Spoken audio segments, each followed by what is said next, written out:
Hi, I'm Anthony from the London Electric Radiator Company. I've done a quick video here to show you how to install an Electrorad Aeroflow heater. That's me in the video. I'm just unpacking the box now, getting rid of those horrible straps things that tend to get left around and people trip over. A bit of a health and safety hazard there, so make sure you put those out of the way in a safe place.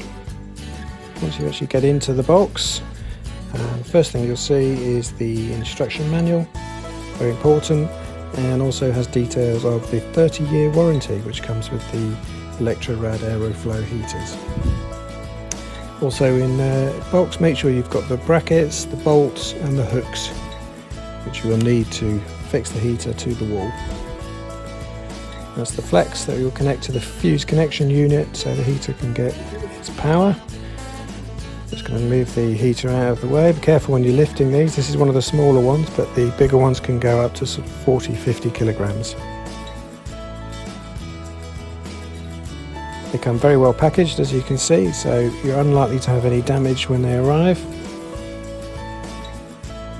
That's it. So I'm just putting the first bracket on the wall, marking the holes, using spirit level to make sure it's straight, so the heater ends up being nice and straight.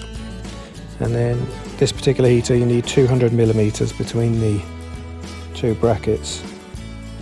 Just make sure that's straight as well. The drill there, this is a brick wall, so we've got a masonry bit in it, the appropriate size as advised in the instructions. And drill the 4 holes ready for the bolts to bolt the brackets to the wall.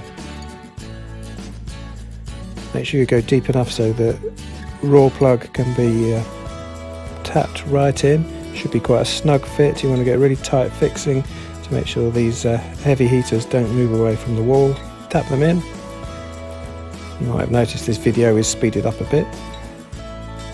And then get your brackets, bolt with a washer on, washer in between the head of the bolt and the bracket. Get your impact driver, just go quite slowly with it. The last thing you want to do is over tighten it so it's turning in the wall. So that will give you a problem with a weakness to the fixing, and it may pull away from the wall over time. So double check that it's straight, and then onto the second one.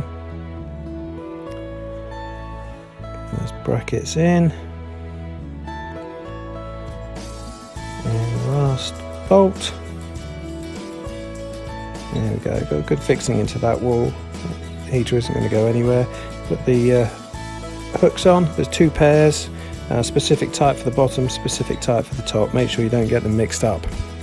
And then go and grab your heater, take care when lifting it, position it firstly onto the bottom hooks, make sure it's correctly fixed over them, and then bring it up and push the top 2 hooks down into the correct place. Put the lid on, and then you're ready for a competent person, preferably a registered electrician, to fit the fuse connection unit and connect it all up.